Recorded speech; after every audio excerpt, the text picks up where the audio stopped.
오케이, 소셜 라이브를 지금부터 진행하도록 하겠습니다. 오늘 또 월요일이 됐네요. 네. 거기 뭘 그렇게 많이 가져 나왔어요? 저희가 꼭 사진이 계셔서 가져온 건 아니고요. 저희가 지난주 목요일에 했던 리포트에 대해서 좀 부가 설명을 드리기 위해 저랑 황혜린 기자가 직접 분석한 자료들을 좀 가져왔습니다. 이따가 네. 소셜 라이브에 조금 활용하려고 하셨습니다. 네. 지금 얘기한 기자는 서준석 기자.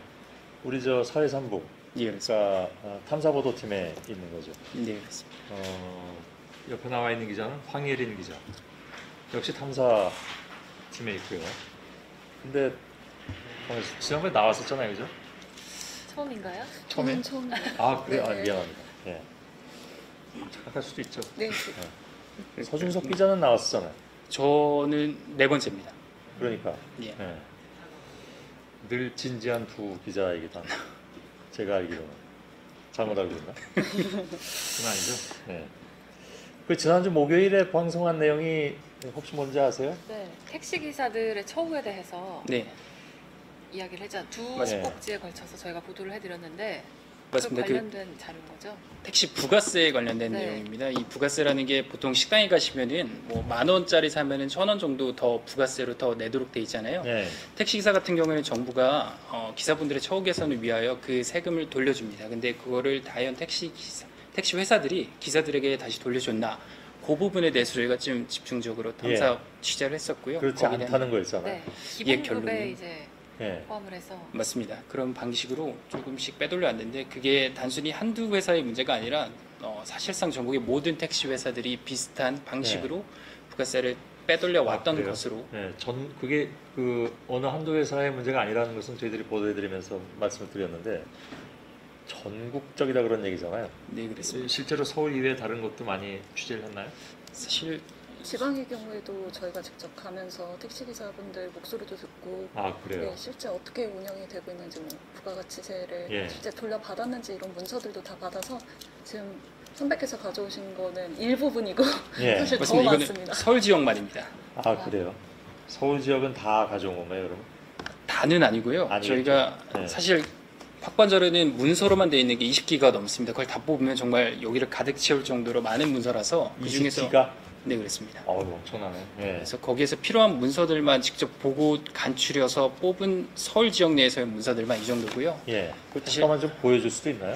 근데 이게 약간 개인 정보도 조금 포함이 돼 있어서요. 그래요? 예, 예. 그래서 그러면 뭐 보여드릴 수는 없는 것 같고. 그래서 이따 보여드릴 때도 되게 가려서? 일부분만 네. 보여드리려고. 예. 안나경 앵커는 택시를 좀 자주 타는 편인가요? 네. 자주 타는 편이죠. 예. 네. 그 안나경 앵커의 택시 탑승기는 어떤가요? 택시 탑승기는 조심해서 해야 됩니다. 네. 예. 가끔 이렇게 좀 뭐랄까 좀 대부분 친절하시다고 보는데 네. 가끔은 좀 운전이 좀 굉장히 좀 빠르다든가 그래서 좀 앉아 있으면 좀 불안한 경우 혹은 뭐 저는 아침 뉴스를 진행할 때 출근을 할 때 새벽에 아, 3시쯤에 택시를 집 앞에서 타고 회사로 출근을 했는데 예. 그때 속도감은 지금 생각해도 약간의 롤러코스터. 네. 예. 근데 차가 없으니까 뭐 좀 달리셨겠죠. 네. 예. 근데 그거 외에는 저는 사실은 택시를 타면서 그렇게 많이 불친절하다는 거를 겪어보지를 않아서 네. 네. 뭐 저도 마찬가지긴 한데 근데 이제 대부분의 경우 이제 뭐 본의 아니게 승차 거부를 뭐 좀 한다라든가 예. 뭐 많이 당할 때도 있죠. 네. 그런 것들이 결국 이제 그 구조적인 문제로 얘기가 되잖아요. 그러니까 맞습니다. 그 기사분의 캐릭터 문제라기보다도 예. 구조적인 문제로 얘기가 되잖아요. 근데 맞습니다. 그때 얘기가 나오는 것이 대부분 이제 뭐 처우의 문제이고 이런 지원금이 결국은 택시 회사들이 다 갖고 예를 네. 들면 택시비가 올라도 네. 예, 올라도 그것이 기사분들한테는 안 돌아가기 때문에 네. 결국 서비스는 그냥 똑같다 이런 얘기가 뭐 수십 년 동안 해온 얘기라서 그래서 그게 어떤 때는 그냥 너무 당연한 것처럼 들릴 때도 있는데 이렇게 자료를 뭐 다 분석해서 그게 이게 세제 지원의 문제잖아요, 그죠? 예, 그렇습니다. 예, 그거까지 분석한 경우는 거의 없지 않나라고 생각을 하는데 미안하지만 이거 누구 아이디어였습니까? 예, 손 저희 기자. 네. 아이디어긴 했습니다. 예. 잘 캐치해서 들어간 것 같아요. 네. 그래서 업무상 저희도 택시를 워낙 자주 타고 많이 타기 때문에 예. 아무래도 좀 더 관심이 갈 수밖에 없는 이슈였던 것 같습니다. 그렇죠. 예. 안나경크가 특별히 또 이렇게 질문할 게 없으면 네. 오늘 처음 나온 황예린 기자는 예. 어떤 이야기를 지금 자료 상으로 봐서는 차이가 너무 많이 나요. 네, 이게- 몇 장 안 들고 나왔어요. 그렇지만 깨알같이 썼던 아, 진짜 흔적들을 깨알같이 썼네. 첫 출연이라서 네. 야, 직전까지 이거- 깨알같이. 선배께서 아니, 이건- 그만 쓰라고 하시더라고요. 이건 좀 보여드려야 될 것 같은데. 너무 열심히 준비를 해가지고. 네. 아이고.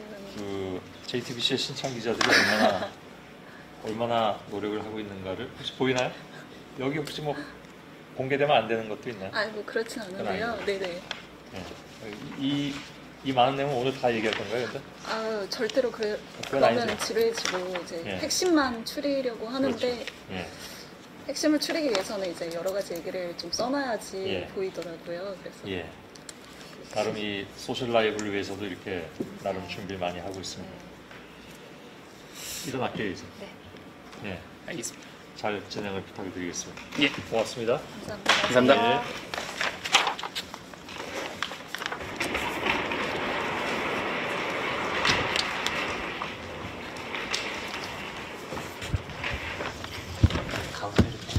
좀 가까이 오셔도. 네, 알겠습니다. 원래 뒤에서 했었는데 쓰는 거죠.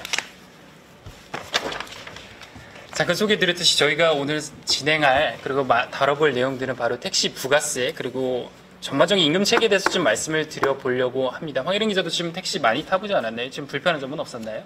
사실 제가 회사로부터 걸어서는 약 30분 정도 거리에 예. 살고 있는데 예. 아침마다 이제 택시를 탈 수밖에 없는 상황이 생겨요. 이제 뭐 예. 퇴근할 때도 그렇고. 그럼 이제 되게 짧은 거리니까 승차 거부를 좀 많이 당하게 되는데 예.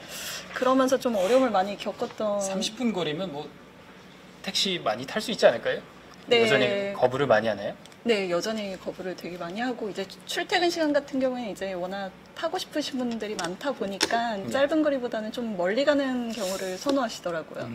사실 저는 남자인데도 제가 개인적으로 느꼈었던 그러니까 택시를 탈 때마다 좀 보통의 여성분들이 많이 느낄 수 있을 만한 공포적인 상황도 간접 경험을 많이 해봤었던 것 같아요. 근데 왜 이렇게 택시기사분들이 한결같이 조금은 덜 친절하시고 뭐 조금은 짜증을 많이 내실까 이런 부분들을 조금이나마 이해할 수 있는 리포트였던 것 같아요. 이런 기사들을 준비하면서 먼저 이 택시 기사분들의 이야기를 하기 위해서는 택시 기사분들의 임금 체계에 대해서 먼저 말씀을 드려봐야 될 것 같아요. 잠깐만 태블릿 좀 혹시 받아볼 수 네네. 있을까요?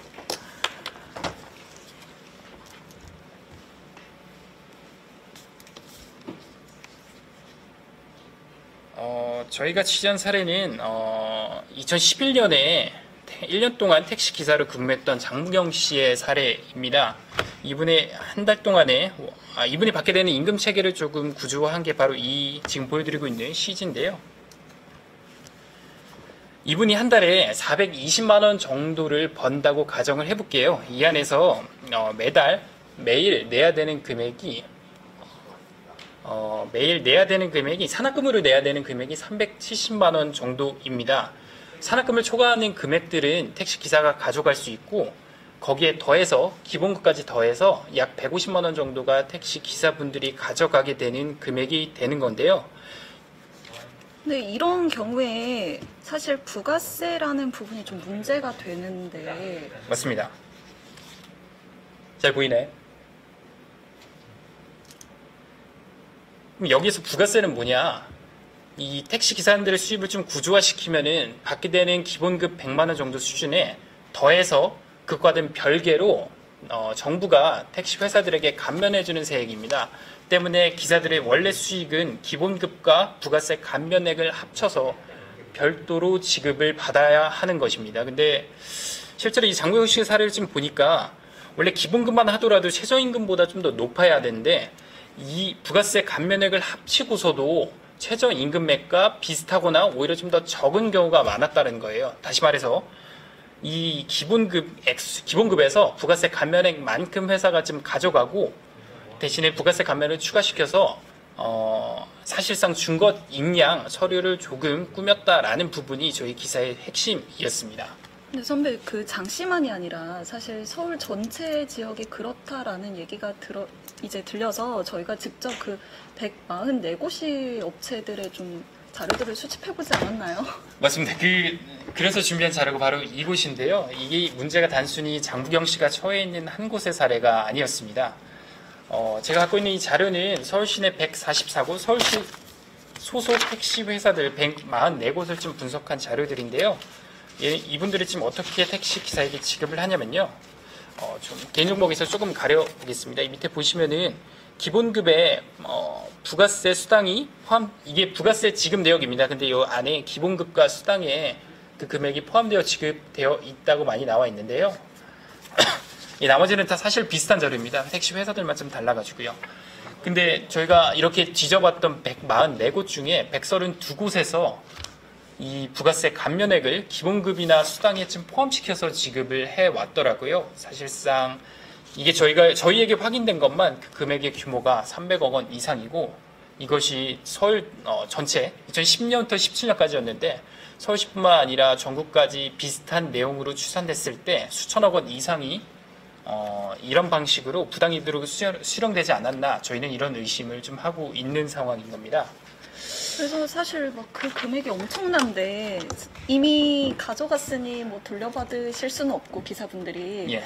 그러면 이게 세금 원래대로면 세금으로 걷었어야 되니까 좀 정부에서 나서서 좀 돈을 거둘 수는 없는 상황인 거죠. 맞습니다. 이 많은 택시 회사분들은 지금 당시의 정부 지침이었기 때문에 문제가 없었다라는 입장인데요. 현행법상 살펴보면은 이렇게 택시 부가세가 미지급된 경우에 국토부의 통보를 받은 국세청이 징수를 다시 추징을 할 수 있다라는 게 현재 현행 법률입니다. 때문에 당시의 정부의 지침은 좀 더 상위법이죠. 법률에 의해서 좀 상쇄되는 게 대법원의 판결이었고요.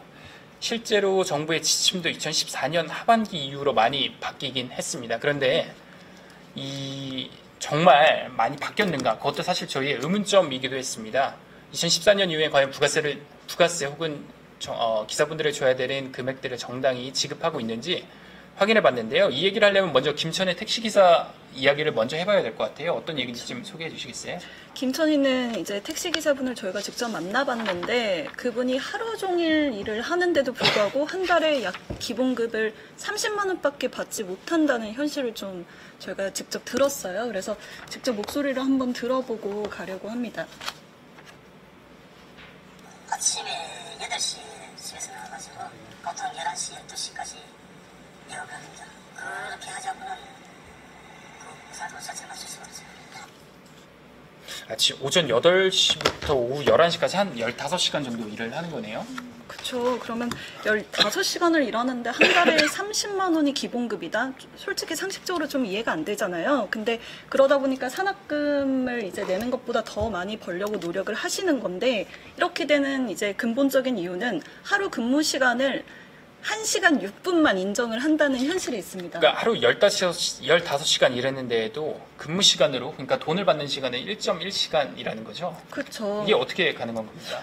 그래서 사실 최저로 이제 받아야 되는, 그러니까 이만큼 일을 해서 우리가 받아야 되는 그런 최저 시간이 있는데 왜 이런 일이 발생하냐라고 저희가 따져봤더니 최저임금의 특수 업종에 택시기사가 포함이 되더라고요. 그래서 이제 노사 간의 합의만 있으면 1시간을 15시간을 일해도 1시간만 근무를 했다라고 치면 그렇게 인정을 하도록 지금 현행법상 예외 업종으로 이제 분류가 되어 노사 있습니다. 간의 합의만 있으면은 몇 시간을 일했던 간에 몇 시간을 일했던 간에 1시간 일한 것으로 칠 수 있다라는 게 현행 법률의 지금 문제점이라고 많이 지적을 해주셨던 것 같아요. 근데 상식적으로 좀 이해가 안 되잖아요. 하루 10시간 이상 일했는데 1.1시간, 1시간 6분이라니. 근데 이게 단순히 또 김천 지역만의 문제는 아니었다고 알고 있습니다. 네, 저희가 이제 뭐 김천 지역만이 아니라 다른 지방도 다 살펴봤는데요. 뭐 택시 민주노조에서 얘기를 할 때 지방일수록 오히려 이런 노사 간의 합의를 할 때 노조의 협상력이 떨어지다 보니까 굉장히 근로시간이 점점 열악해진다라고 얘기를 해줬는데 실제 그런지 고용노동부에서 발표한 이제 자료를 확인했는데요. 2015년도에 이제 조사한 건데 보시다시피 약간 서울 같은 경우에는 2.8시간 정도 차이가 나는데 경남 지역으로 가면 7시간을 넘어섭니다.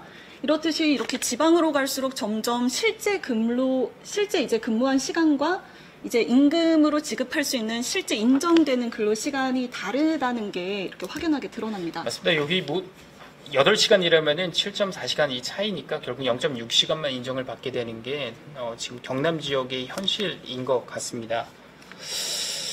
자, 그러면 이 문제 중소도시로 가면 갈수록 더 심각하고 대도시에 비해서 좀 더 수익 사정이 열악한 소도시일 경우에 문제가 조금 더 심각해지는 문제가 있는데 이 문제 조금 어떻게 해결해야 될지 참 고민이 많은 것 같습니다. 그렇죠. 왜냐면 점점 이제 이렇게 최저임금이 이렇게 상승을 하면서 이 부분에 있어서 회사 측에서는 아무래도 임금을 점점 근로시간을 낮춰서 기본급은 그대로 이제 유지를 하려고 하고 그러다 보니까 이제 부가가치세도 예. 여기다가 포함을 해서 주는 상황 꼼수죠. 어떻게 보면 그런. 일종의 근데 저는 취재를 하면서 되게 느꼈던 것 중에 하나가 되게 악순환의 고리인 것 같습니다. 되게 한 달 동안 일했는데 결국 얻게 된 돈은 택시기사로서 얻을 수 있는 돈이 한 100에서 130만 원 정도라고 한다면 당연히 젊은 층은 좀 더 유입이 되지 않을 거고요. 젊은 층이 유입되지 않으면 역시나 고령화가 되는 거고 이미 고령화된 분들 중에 힘든 분들은 빠져나갈 수밖에 없고 그 빠져나간 분을 다시 회사로서 메꾸기 위해서 다시 택시기사분들이 쥐어짜야 되는 다시 또 쥐어짜면은 뭐 젊은 층은 또 나가게 되고 또 고령층도 그나마 버티고 있던 고령층도 좀 나가게 되고 그럼 또 남아있는 분들 쥐어짜게 되는 되게 악순환의 고리고 이 부분에 대해서 이제 정부 여당과 그리고 택시 단체 그리고 카카오 모빌리티가 모여서 지금 사회적 기구를 만들어서 해결을 하기 위해서 많이 머리를 맞대고 있는 것 같습니다. 여태까지는 뭐 아직 갈등 소재가 많은 것 같은데요. 어떻게 지나게 될지 조금 더 지켜보도록 해야 될 것 같습니다. 그래서 지금 요즘에 대안으로 그러니까 택시에 지금 대안으로서 많이 거론되고 있는 뭐죠? 우버 서비스나 그랩이나 이런 것들 많잖아요. 혹시 그쵸. 이용을 해보셨어요? 그러니까 카풀을 이용을 한번 해봤는데요. 아무래도 사실 이용을 해볼 때 조금은 예. 이제 여성인 입장에서 보통 밤에 많이 이용을 하게 되는데 조금 불안한 건 없지 않아 있더라고요. 그래서 어쨌든 이 카풀이 이렇게 논란 위로 예. 초사슬 약간 예. 얘기가 나왔을 때 이번에야말로 이 산학금 제도라는 어떻게 그러니까 관행이라고 불리면 안 되죠. 사실 이거는 불법인 부분인데 이런 예. 거를 좀 고치는 계기가 됐으면 좋겠다는 생각. 맞는 말씀을 해주셨는데 그 산학금제에 대해서 좀 말씀드린 걸 깜빡했네요. 산학금제라는 것은 일종의 렌트잖아요. 택시 기사가 회사로부터 택시 차량을 지금 빌리는 대신에 하루에 얼마 정도의 사용료를 지불하겠다. 이게 일종의 산학금제로 지금 이해를 할 수 있는데 그거 혹시 아셨는지 모르겠습니다. 산학금제가 현행법상 다 불법입니다. 그러니까 분단위 이하로 가면 갈수록 분단위 이상의 도시나 중소도시에서 산학금제를 운영하는 것은 현행법상 불법으로 규정되어 있는 게 지금의 현실입니다. 근데 사실 대부분의 회사들이 법인 택시 회사들이 산학금제를 좀 운영하고 있잖아요. 그러니까요. 그래서 사실 좀 이해가 안 되는 게 전액 월급제로 바꾸면 사실 이런 문제가 안 일어날 것도 같고 예. 그 여객 운수법을 보면 원래는 이렇게 손님한테 받은 돈을 다 회사한테 주고 그 다음에 예. 이제 회사에서 원래 운임을 정해서 돈을 주도록 하는 게 이제 법에 이제 규정이 예. 되어 있는데 예. 사실 이게 좀 아직까지도 이루어지지 않고 있다는 게 참 안타깝더라고요. 맞습니다. 근데 또 많은 택시기사분들의 지금 말씀도 많이 들어봤는데요. 전액월급제라는 게 결국 모든 택시회사가 얻게 되는 그 수익을 회사에 납부하고 회사는 그 이익을 좀 나눠준다라는 그런 의미인데 또 산학금제에 좀 편한 기사분들도 많고 있다는 게 현실이라고 말씀을 하시더라고요. 그러니까 일정 할당량 정도만 채우면은 그거를 초과하는 범위에 대해서는 자기가 좀 가져갈 수 있는 부분이 있으니까 하루에 소주 한 잔이라도 기울일 수 있는 그 금액이 낮다라고 말씀하시는 분들도 많고 참 이 문제는 단순히 언어의 어떤 하나의 관념이 좀 재단할 수 없는 복잡하고 역동적인 현상 중에 하나가 지금의 택시기사가 아닐까 생각이 좀 들리네요. 그래서 저도 택시 문제가 아닐까. 요새는 이걸 취재하고 나서는 택시를 탈 때마다 참 예. 여러 생각이 들더라고요. 선배는 좀 그런 생각은 안 드셨나요? 저 많이 듣습니다. 그래서 사실 택시 타다 보면은 택시 기사분들이 계속 말씀 거시잖아요.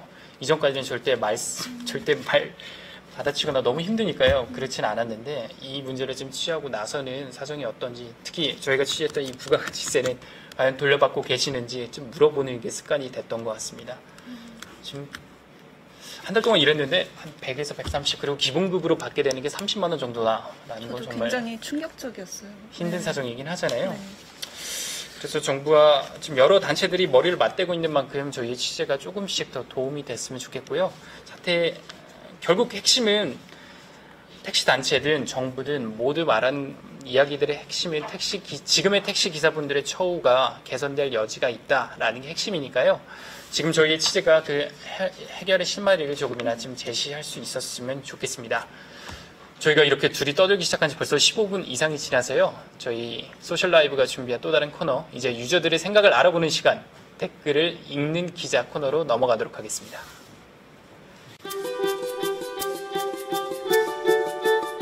여러분의 목소리를 들려주세요.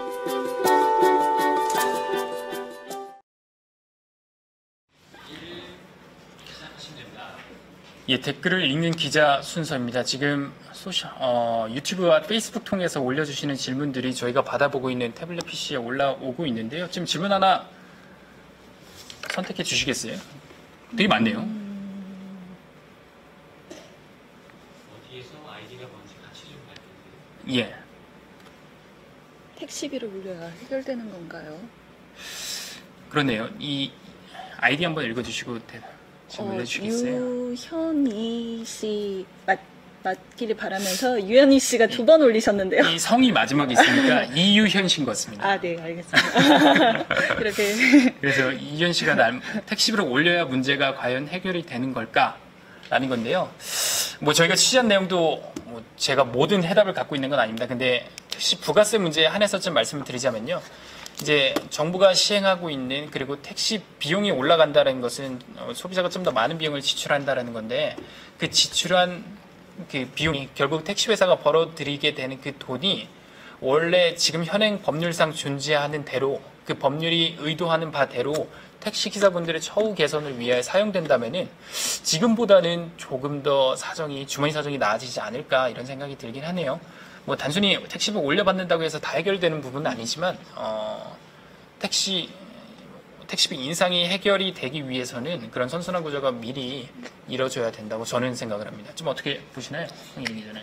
저도 그러니까 택시를 탔을 때 이런 질문을 받은 적이 있어요. 그러니까 택시비를 뭐 해외 정도로 인상을 하면 지금보다 뭐 승차 거부도 없을 거고 이렇게 본인들도 아무래도 기분이 더 좋으니까 서비스도 더 질이 높아지지 않겠냐라고 말씀하시는 택시 기사분들이 있는데 아무래도 조금은 영향력이 있지 않을까라고 생각을 하는 게 그죠? 네. 뭐 되게 워낙 택시 임금 체계도 복잡하고 그게 기사분들에게 돌아가는 체계도 워낙 복잡해가지고요. 어떻게 돌아가는지는 조금 더 자세한 감시와 그리고 투명한 택시 회사의 좀 투명한 운영을 위한 감시가 동반돼야 좀 이루어지지 않을까 이런 생각이 좀 들긴 하네요.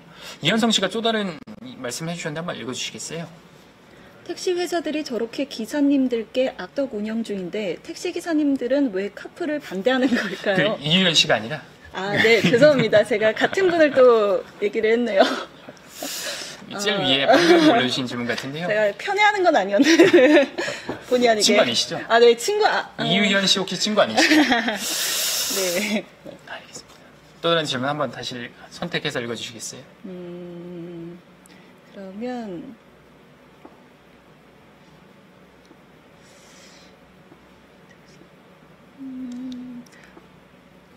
여기에 예.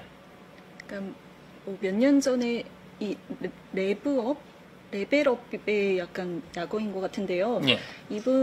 이분께서 레벨업께서 이제 써주신 댓글인데 몇 년 전에 이런 문제 때문에 택시 조합을 만들었다고 하던데 택시 조합을 더 많이 만들면 안 되나요? 라는 얘기예요. 이 말씀하시는 게 아마 이 상호명을 말해도 되나? COOP라고 왠지 길가에서 보시면 좀 노란 택시 많이 보시잖아요. 그게 생산자 협동조합이라고 해서 택시분들이 일종의 서비스의 생산자잖아요. 그분들이 모아서 회사가 아니라 이제 거기에 조합에 가입되어 있는 모든 분들은 평등한 지위와 권리 그리고 이득을 할당받는다라는 내용으로 몇 해 전에 지금 신설이 된 서비스로 알고 있습니다. 저도 이걸 보면서 되게 참신한 아이디어고 이렇게 됐을 때는 택시 기사분들의 처우가 많이 개선되지 않을까라는 건데요. 뭐 사실 이 부분에 있어서도 사실 지금 이 서비스에 관해서는 아니지만 뭐 이런 체계가 있다면 그 체계가 잘 운영이 되고 역시나 이 조합의 운영, 그 이익이 어떻게 배분지에 대한 투명한 감시가 있어야 역시 비슷하게 잘 운영되지 않을까 이런 생각이 들긴 하네요. 조합 문제가 아직까지는 뭐 택시 전반적인 회사 업계의 대다수는 아니긴 한데 마찬가지로 그 이득이 선순환 구조를 이룰 수 있는 투명한 감시망이 있어야 된다. 뭐 이렇게 생각을 합니다. 좀 어떻게 보세요? 저도 전적으로 동감하는데 사실 앞서도 저희가 얘기했던 것처럼 이게 참 복잡한 너무 구조가 많아가지고 하나하나 풀어가기가 좀 쉽지 않은데 예. 좀 잘 풀어지면 좋겠다는 생각을 저도 그렇게 생각합니다. 뭐 마지막으로 질문 하나 더 들어볼까요? 예, 하나만 더 들어보도록 하겠습니다. 사실 질문은 많이 들어서 막 저희가 다른 얘기도 좀 들어보려고 하는데 어떤 이야기를 들어보시겠습니까?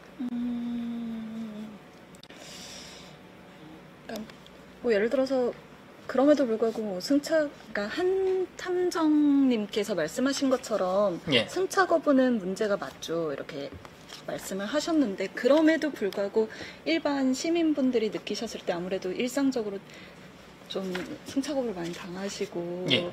좀 여러 가지 그런 어떤 불편함을 좀 겪으시는 부분은 많잖아요. 근데 맞습니다. 예, 그런 부분에서 다시 한번 이거를 토대로 좀 저희가 얘기했던 거를 종합해서 말씀드릴 수 있지 않을까 해가지고. 맞습니다. 승차 거부 문제도 많고요. 근데 단순히 임금 인상이 된다고 해서 택시 기사분들의 처우가 개선된다고 해서 하루 이틀 만에 택시 서비스 질이 높아지거나 그러진 않을 거예요. 근데 그런 문제를 해결하는 데 있어서 한 가지의 조건이다라는 게 저희의 생각입니다. 처우 개선 없이 좋은 서비스까지 그것까지 원하는 건 저희가 너무 많은 걸 요구하는 거니까요. 그렇습니다. 저희가 사실 황일인 기자 준비한 소식은 여기까지고요. 사장님 한번 따라해봤고요. 저희가 열심히 좀 취재를 했고 그 내용이 열심히 기사에 담아봤는데 이 문제가 지금 한참 대타협 많은 사회적 단체들이 모여서 논의를 하고 있잖아요. 그 논의의 실마리가 됐으면 좋겠습니다. 황일인 기자 어떻습니까? 저도 이번을 토대로 어쨌든 뭐 한 20년 동안 계속해서 엉킨 문제가 다 좀 하나씩은 풀려 나갔으면 좋겠다 싶어요. 잘 됐으면 좋겠습니다. 잘 됐으면 좋겠습니다. 알겠습니다. 감사합니다. 네.